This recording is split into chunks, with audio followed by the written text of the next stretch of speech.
Hello everyone, welcome to Reactify Labs. Today I'm going to talk about API Gateway. API Gateway. So this topic falls both under APIs as well as system design because you would notice that when we make systems like WhatsApp or Instagram or anything actually these days everything is almost an API. Okay, so every system exposes an API which every other system uses or we use to connect to them. So actually we are full of APIs, so there is no point debating where it is used. Okay. So what is an API gateway? Before I give you the definition of API gateway, let me explain it using an analogy. Because obviously, you will not get the definition if I just read it out loud right now. And I don't want to do that because even I don't understand that. So let's understand with an example. So this is you. You go to a restaurant. Okay. So this is a restaurant. Okay. Here, this is a very popular restaurant. Okay. Very popular. It has very popular, renowned chefs from all over the world, and each chef specializes in their own dish. Let's say one chef specializes in Italian, other specializes in Chinese, other one specializes in Korean, other one specializes in Indian, one more specializes in French. Okay, one more in Mexican, one more in Mediterranean. So there are different kinds of chefs. Like they have from all over the world actually. Okay. So if you have to go there, let's say what you did was you went to the restaurant and you want to eat Chinese. So what you did was you are here, you went to the Chinese restaurant and placed your order. The Chinese chef told you that okay, the when the order will be ready, he will call you. Okay. Now you are not the only one there. There may be multiple people like you, and there is crowd. Obviously, everybody wants to eat different kinds of dishes. So there must be a line here which you would have waited in. Next, while waiting for your order, you decided that you have never eaten Italian, so you will try Italian also. So you ordered Italian. Next, you thought, okay, why not try something Mediterranean as well? So you went and you gave this order, right? And these people also, they how would they remember whose order it was? Like this Chinese people, how would that person know whom to give that order, whom to call? This person will not have your number, right? Or they will give you will give them their number, so they will have to call you, which will take a lot of time also because they have to solely focus on making the food. And if they start calling also everybody, and it's not necessary that everybody will pick the call in the first ring because it's very crowded, people may not hear the phone ringing or may not feel the vibration, or multiple reasons are there. So, and you are waiting that okay, my order will come. It is possible that this person gave your order to some other person by mistake. This person gave order to some other person by mistake, and you got somebody else's order from here. It is possible, right? There can be mix-ups. So instead, what happens is, what do? You don't do that. Instead, what you do is, there is this guy called waiter.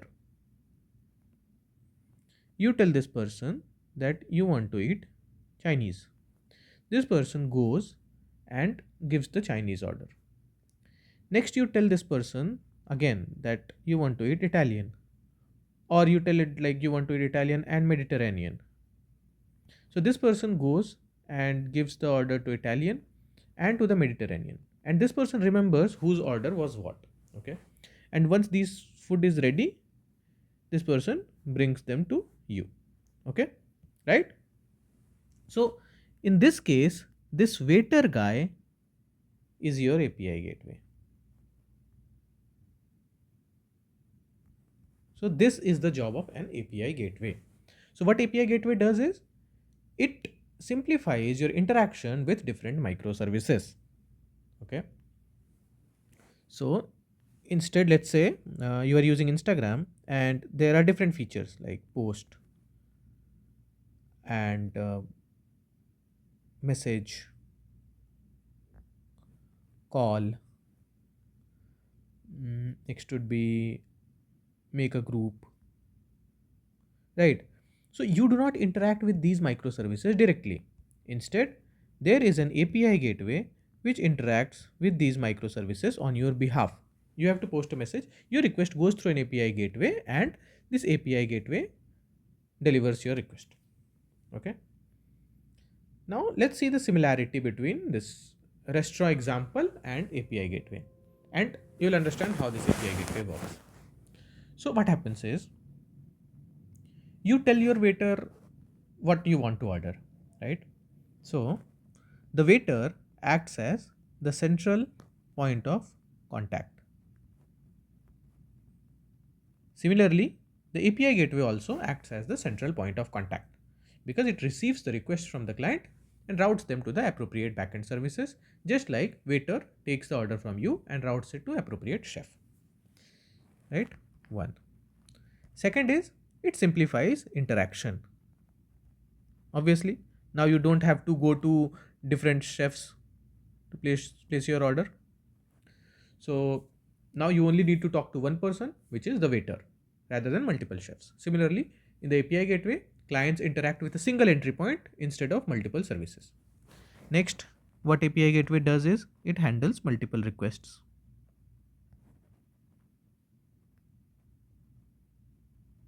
Just like waiter.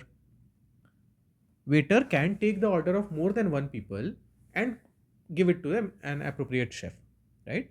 Like waiter can take multiple orders from different tables and ensure that each chef gets the correct order. It's the job of the waiter to properly route your order.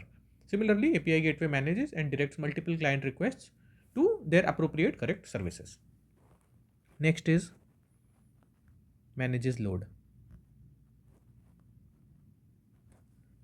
So the waiter ensures that no single chef is overwhelmed by distributing orders evenly, right? Let's say if there is one chef, or sorry, not one chef, for one cuisine, if there are multiple chefs, the waiter makes sure that not all the Chinese orders go to one Chinese chef, because if there are multiple Chinese chefs, all of them should prepare the Chinese, right? So that's how waiter does it. Similarly, API gateway balances the load across different services to ensure optimal performance. Next is another thing which may not be directly related, but okay, ensures security. So the waiter checks if you have any dietary restrictions or special permissions before placing your order.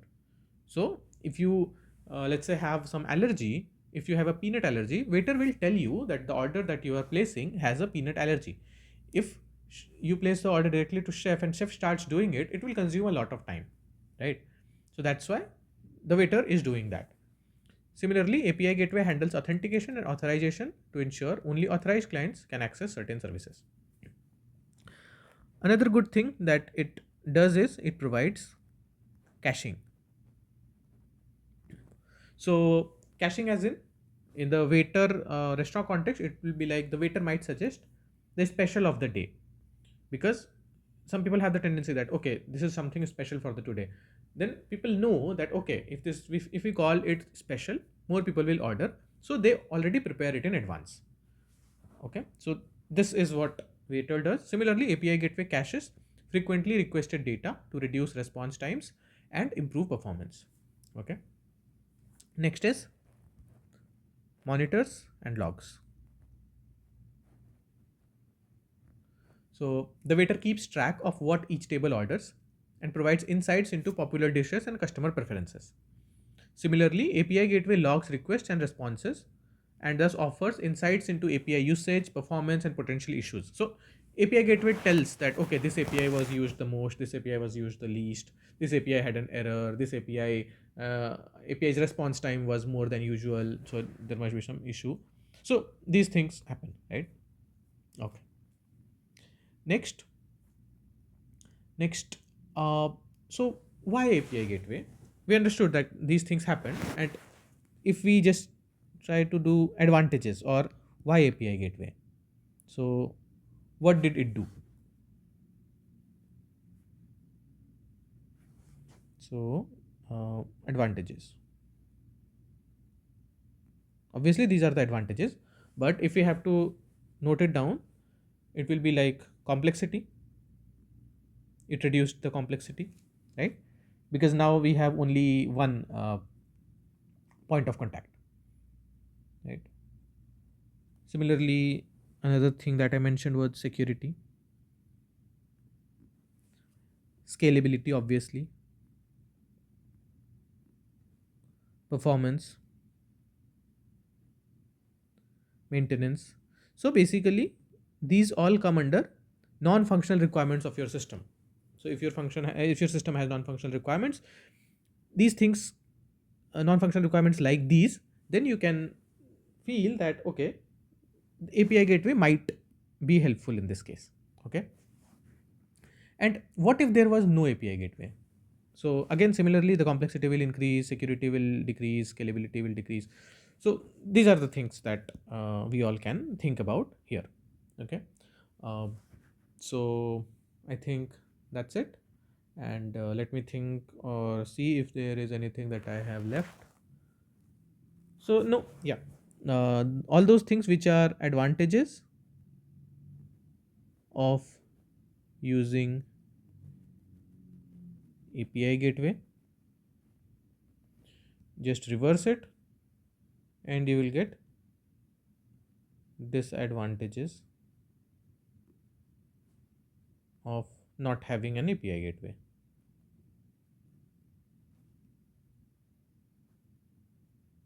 Okay. So basically, there are different APIs. In short, we have to communicate with each of them. We have a gateway through which all the requests must go so that it can redirect the request to the right microservice.